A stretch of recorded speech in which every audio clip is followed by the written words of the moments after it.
हम करें बात दलीलों से तो रद्द होती है, हम करें बात दलीलों से तो रद्द होती है, उनके होठों की खामोशी भी सनद होती है, कुछ ना कहने से भी छिन जाता है एजाज़े सुखन, जुल्म सहने से भी जालिम की मदद होती है। तो हमारे ये अहमद भाई साहब से जो हमारी उम्मीदें हैं, इंशाल्लाह हमारा मैसेज राहुल जी तक जरूर पहुंचेगा। हमारे बीच हमारे महाराष्ट्र और मुंबई के इंचार्ज अहमद खान साहब, मैं चाहूँगा कि अपने यहाँ आए हुए सारे लोग जो जिस उम्मीद से बैठे हैं, उनकी आपको सुन के उनके दिलों को एक सुकून मिले और उनको उम्मीद लगे कि आज हमें कोई ना कोई हमारा मैसेज, अच्छी आवाज दिल्ली तक पहुंचा सकता है। ऐसे हमारे अहमद भाई, आइए अहमद भाई।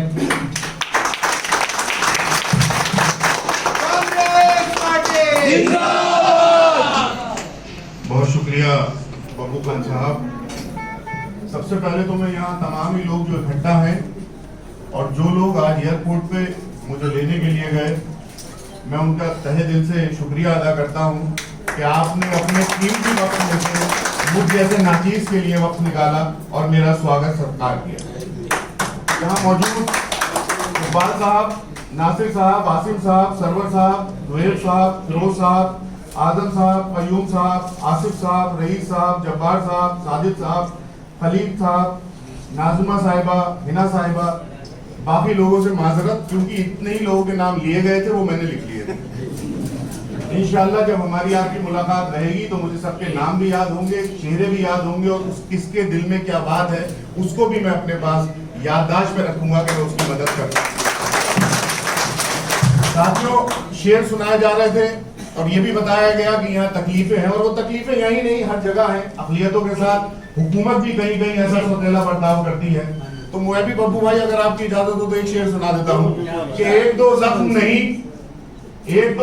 नहीं जिस्म है सारा छन्नी, एक दो जख्म नहीं जिस्म है सारा छन्नी, दर्द बेचारा परेशान है कि उठे तो कहां से।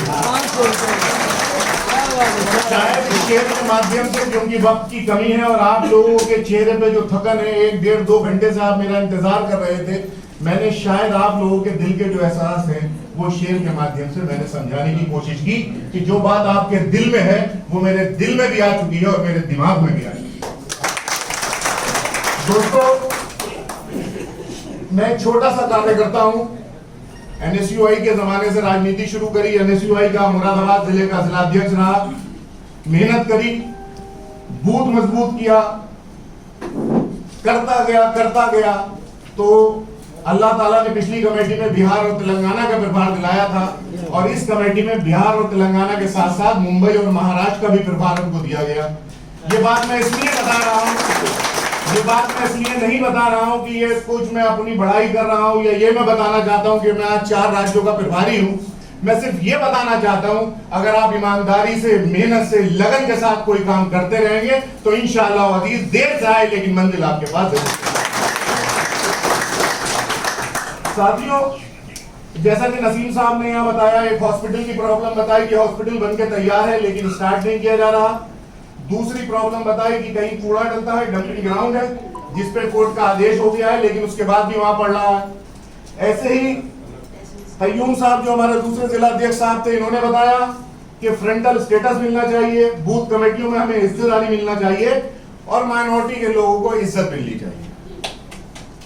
मैंने दोनों जिला अध्यक्षों को, 2 जिला अध्यक्षों के लिए इसीलिए कहा था कि कुछ मुद्दे पता चले।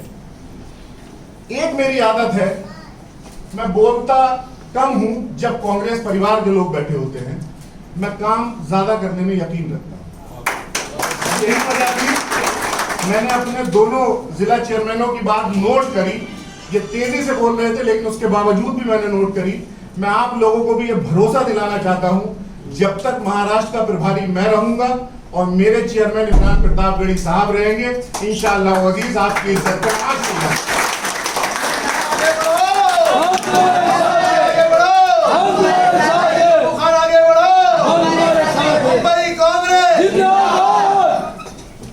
अब एक और मुद्दा जो यहाँ हमारे सामने आया वो आया कि आने वाले वक्त में यहाँ इलेक्शन है और जाहिर सी बात है, हम हो या आप हो, जब राजनीति कर रहे हैं तो किसी को वोट का इलेक्शन लड़ना है, किसी को एमएलए बनना है, किसी को एमपी बनना है, सबकी ख्वाहिशात होती है।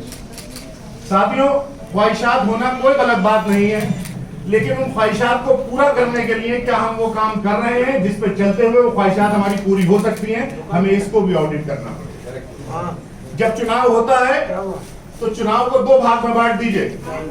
एक तो जब तक चुनाव की घोषणा हुई है उससे पहले जो लोग चुनाव लड़ना चाहते हैं उनकी जिम्मेदारी कुछ और है, उन्हें कुछ और काम करने पड़ेंगे, और जब चुनाव की घोषणा हो जाए तो उसके बाद कार्यक्रम कुछ और काम करने पड़ते हैं। चुनाव से पहले आपको आपके बूथ लेवल पे जाना पड़ेगा, पोलिंग स्टेशंस पे कितने बूथ हैं उन बूथों की लिस्ट निकलवाइए, उसमें ये चेक करिए कि वो नाम सारे हैं या नहीं है। ये सारी चीजें अगर आप लोगों ने करी हुई हैं, आप लोगों के ग्राउंड पे जाके चेक किया जाएगा, तो मैं आपसे वादा कर रहा हूं आपके टिकट के लिए पूरा माइनॉरिटी सेल बब्बू खान साहब के नेतृत्व में मुंबई के एक एक टिकट के लिए लड़ाई लड़ेगा। लेकिन ये लड़ाई तभी लड़ी जा सकती है जब हमारा भाई मजबूत होगा, जब आप अपने वार्ड में मजबूत होंगे, जब आप अपनी कॉर्पोरेशन में मजबूत होंगे, जब आप अपनी असेंबली में मजबूत होंगे, तो इंशाल्लाह मैं भी महाराष्ट्र के नेताओं के सामने मजबूत खड़ा होऊंगा और कहूंगा मेरे इस भाई को टिकट दीजिए, ये वहां सबसे मजबूत है, इसका हाथ मत।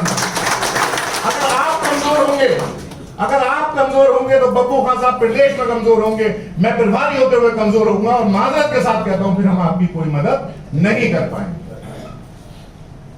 पिछली भी बहुत सारी बातें मेरे सामने आई, पीछे यहाँ प्रभारी जी थे, कुछ इख्तलाफात रहे, कुछ चीजें नासाज हुई, जो भी हुआ, लेकिन मैं आपको भरोसा दिलाता हूँ, और बब्बू भाई मैं आपको भी भरोसा दिलाता हूँ, मैं यहाँ प्रभारी की हैसियत से नहीं, आपकी कमेटी के एक सदस्य की हैसियत से काम करने आया हूँ।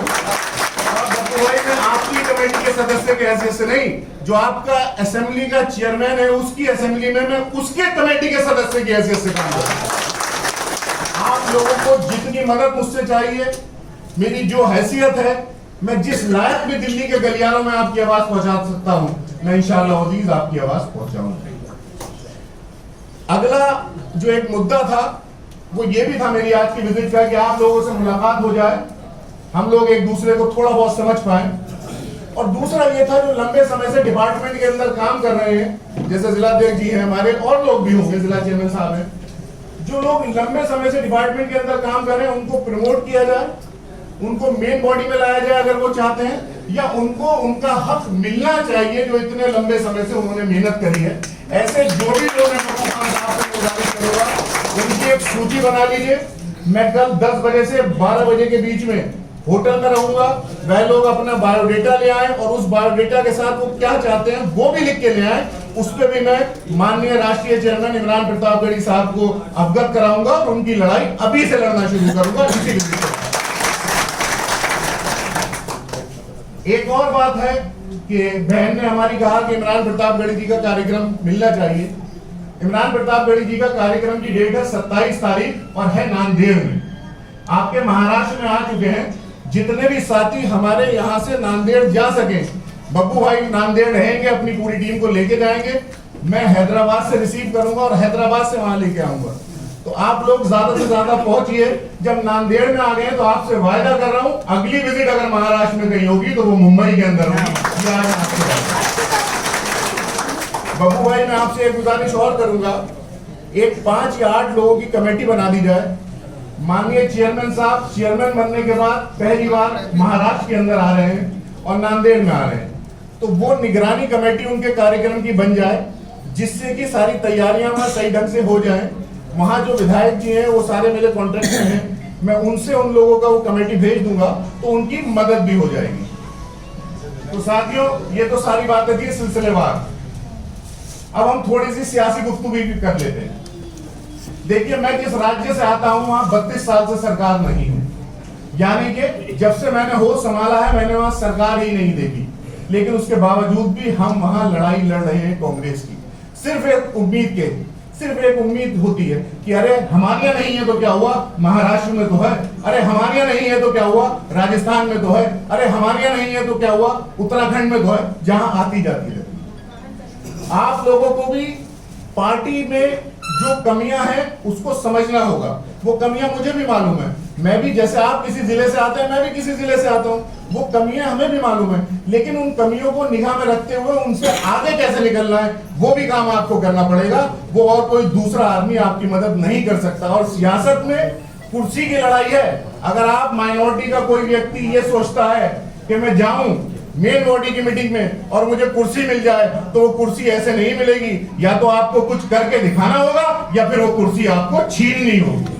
अगर आप वो कुर्सी छीनने के लिए या अपना काम करके दिखाने के लिए तैयार हैं, तो इंशाल्लाह फिर आपको कुर्सी मिलेगी, हर हालत में मिलेगी। और नहीं मिलेगी तो मैं आपको छीन के दूंगा। ये वायदा। साथियों, अगला जो इमरान प्रतापगढ़ी जी ने हमें एक लक्ष्य दिया है, जिसके लिए हमें भेजा है, महाराष्ट्र के अंदर जिलों में बूथ लेवल तक कमेटी बनानी है अखिलेती सेल की, और शहरी क्षेत्र में वार्ड स्तर तक कमेटी बनानी है। आज हम लोग यहाँ इकट्ठा हुए हैं। अगली बार मैं यहाँ नहीं मिलूंगा आप में से किसी से भी। मैं किसी वार्ड में मिलूंगा, किसी असेंबली में मिलूंगा, किसी जिले में मिलूंगा या किसी जोन में मिलूंगा। और एक बार इस असेंबली में चला जाऊंगा, उसी बार में फैसला हो जाएगा कि उस असेंबली वाले को वहां का चुनाव लड़ाना है, नहीं लड़ाना है, उसे आगे कंटिन्यू करना है, नहीं करना है, और करना है तो उसे प्रमोट करना है या दिल्ली में एआईसीसी माइनॉरिटी डिपार्टमेंट में पद दिलाना है। मुझे मोहतरम इमरान प्रतापगढ़ी साहब ने एक चीज और भी कही है, मैं आप लोगों को बता दूं। मुझे 10 नाम मुंबई से देने हैं एआईसीसी माइनॉरिटी डिपार्टमेंट के लिए, और 10 नाम महाराष्ट्र से देने हैं। तो जो साथी अपने ग्राउंड लेवल पर मजबूत होगा तो इंशाल्लाह वो एआईसीसी में भी पार्टी का नेतृत्व करेगा। ये भी उन्होंने फैसला किया। तो आप लोगों के लिए बहुत कुछ है करने के लिए। आप तैयार होइए, हम तैयार हैं, और दोनों मिलकर लगन के साथ काम करेंगे, पार्टी को मजबूत करेंगे। बहुत शुक्रिया। खुदा हाफिज़।